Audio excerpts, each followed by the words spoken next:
अस्सलाम वालेकुम नाजरीन। नाजरीन, आज हम आपकी मुलाकात करवाते हैं माशरे के एक दौलतमंद तरीन शख्स से, नवाब अमीर होया साहब।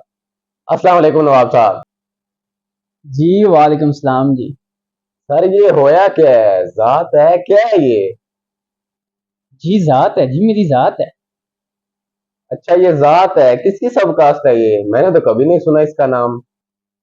नहीं नहीं, ये हमारी अपनी सब कास्ट है जी। अपनी सब कास्ट क्या मतलब? ये तो किसी की भी सब कास्ट नहीं है। अराई, कश्मीरी, राजपूत, जट। नहीं नहीं, ये अराई कश्मीरी जट्टों का तो बड़ा मजमा लग गया हुआ है ना जी। तो फिर ये हमने अपनी कास्ट इंट्रोड्यूस करवाई है। अपनी जात इंट्रोड्यूस करवाई है, लेकिन ये होया क्या लफ्ज है?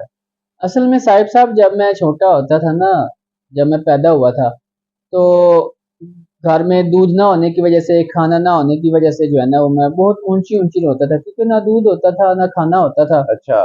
तो मेरे रोने की वजह से फिर मोहल्ले की औरतें जो है ना, वो घर का दरवाजा खोल के पूछती थी की होया है, अच्छा। की होया है, की होया है। अच्छा, तो वो फिर होया जो है ना, वो फिर मेरे जहन में ऐसा बैठा। तो आपने फिर इसी को अपनी जात बना लिया। तो होया साहब, ये फिर आपकी जात होना ना हुई, ये तो फिर आपका निक नेम हुआ। नहीं साहिब साहब, अब तो ये जात हो गई हुई है ना जी, क्योंकि जो मेरे दादा साहब थे ना, उनके जो दादा थे वो आए थे दमिश्क से। अच्छा, दमिश्क से। जी साहिब साहब, दमिश्क से। यहाँ कौन सा किसी ने कोई डोमिसाइल चेक करना होता है ना जी। शनाख्ती कार्ड पे मैंने लिखवा लिया हुआ है होया। शनाख्ती कार्ड।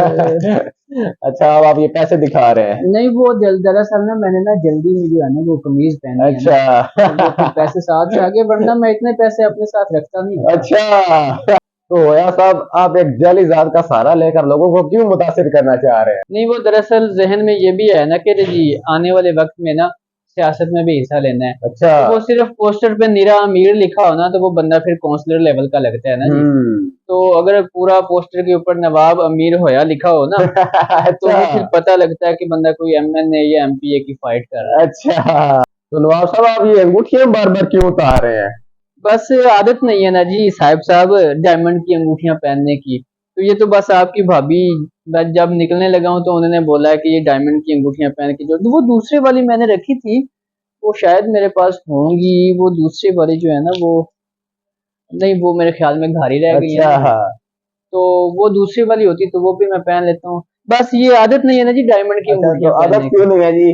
क्योंकि जी बस अभी 10-12 साल ही हुए हैं ना जी, अल्लाह के करम हुए हुए। अच्छा। वो हमारा रकबा था ना जी, हमारे अब्बा हुजूर का रकबा था, तो रही रकबा था। वो कहते थे कि जी हमने इसको काश्त करना है ना। अच्छा। तो वो उधर अब्बा जी की आंखें बंद हुई हैं, तो मेरी किस्मत जाग गई। अच्छा। तो वो फिर सारा रकबा जो है ना वो डिफेंस के साथ था, अच्छा। तो मैंने फिर वो जो है ना वो डिफेंस वालों को दे दी। अच्छा, तो ये सब कुछ वालिद साहब की तरफ से मिला हुआ है। जी जी, सब कुछ वालिद साहब की तरफ से मिला ना जी। और मैं कौन सा कोई पुराना मोबाइल फोन के बेचा था, या मैं कौन सा रोड के ऊपर बजरी फेंकता था। दसिया तो है साहिब साहब, तो के बस 10 साल ही हुए ने, अल्लाह का अच्छा। करम होया बस। अच्छा। अच्छा।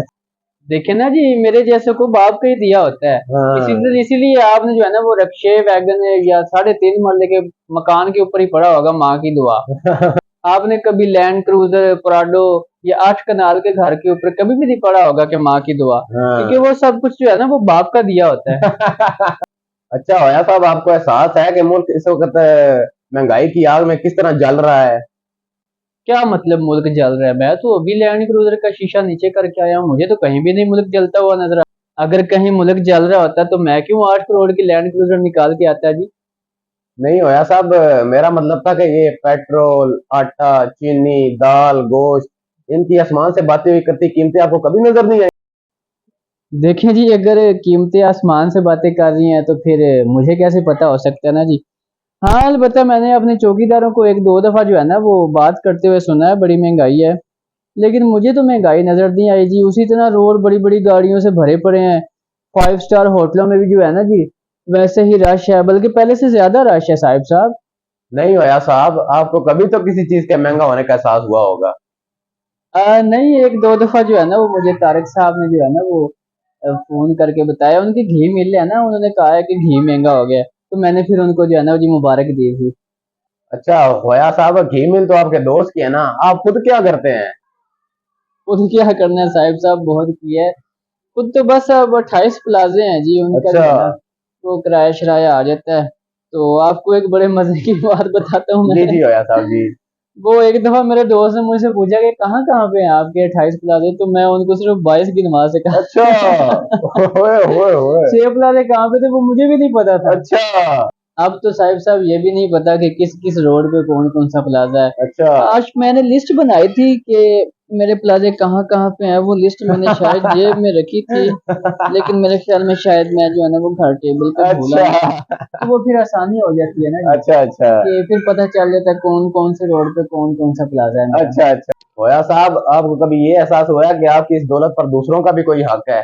साहब साहब मैंने आपको बताया तो है ना कि मैं अपने माँ बाप का अकेला अकेला बेटा हूँ। दूसरे कौन से, कोई गुमशुदा चाचे की औलाद सामने आ गई है? मेरा मतलब है आपकी जायदाद पर, दौलत पर गरीबों का भी कुछ हक है। गरीबों का क्या हक है साहिब साहब? ये इतने बड़े बड़े प्लाजे मैंने खुद बनाए हैं। गरीब कौन सा मेरे छोटे छोटे प्लाजों को पानी देते रहे हैं कि वो इतने बड़े हो गए हैं। नहीं होया साहब, आपसे पूछने का मतलब ये है कि आज तक आपने कुछ गरीबों के लिए भी किया या आज तक अकेले ही सब कुछ हड़प कर जाते हैं? नहीं नहीं, क्यों नहीं, गरीबों के लिए क्यों नहीं कुछ करता। जब भी मेरा कोई नया प्लाजा बनता है उसका जब लेंटर डलता है तो वहां देख पकती है ना, तो वो गरीब ही खाते हैं, वो मैं कौन सा घर लेके जाता हूँ। इतनी सी नेकी। लो जी, इतनी जी नेकी, एडी वड्डी देग होंदी है। और इस तो बाद मैं की करा, और मैं की जहाज लैके कच्ची उबारी उत्ते कीमे वाले परौंठे सट्टा, ते ओ भी सट के वेख लो तुसी साहिब साहब, गरीबां ने आपस में लड़ लड़ के कीमे वाले परौंठे पाड़ देने ने। अच्छा होया साहब, अक्सर औकात गरीबों के मसाइल की बात होती है, आप लोगों के भी तो कुछ मिसाइल होंगे ना, वो क्या है? लो जी साहिब साहब, ये जो आपने सवाल पूछा ना, ये आपने 10 करोड़ रुपए का सवाल पूछा है। देखे ना, हर तरफ गरीबों के मसले को लेके बाम बाम हो रही है। हम गरीबों का, मेरा मतलब है हम अमीरों का भी तो कोई ख्याल करे ना। हम अमीरों पे जो जुल्म हो रहा है उसका भी तो कोई ख्याल करे ना। क्या जुल्म ढा रहे हैं आप पर?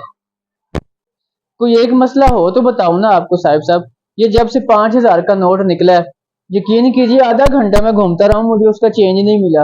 और फिर अगर आप बैंक से एक 5,000 के नोट की गड्डी ले ले, आपने देखी है कभी 5,000 के नोट की गड्डी? इतनी सख्त उसके ऊपर पिन लगी होती है ना, वो उसको खोले तो वो नोट ही फट जाते हैं, वो अद्धी अद्धी नहीं होती। मैं तो अल्लाह जानता है साहिब साहब, नोटों की गड्डियों से पिन निकाल निकाल के अपने दांत तुड़वा बैठा हूँ। नोटों की गड्डी को भी दफा करें जी, ये अमीरों का थोड़ा मसला है। दौलत उस वक्त हाथ आती है जब बोटी नहीं चबाई जाती। कोई एक मसला हो तो बताओ ना आपको साहिब साहब। वो आपने बात सुनी नहीं हुई, एक गरीब आदमी जो है वो रोटी कमाने के लिए मिलों चलता है, और अमीर आदमी जो है वो रोटी हजम करने के लिए मिलों चलता है। ओए होए, क्या जुल्म हो रहा है आप पे। नाजरीन, ये था हमारा आज का सेगमेंट। खुश रहें, खुश रखें। आपसे अगले सेगमेंट में मुलाकात होगी, तब तक के लिए इजाजत दीजिए। अल्लाह हाफिज।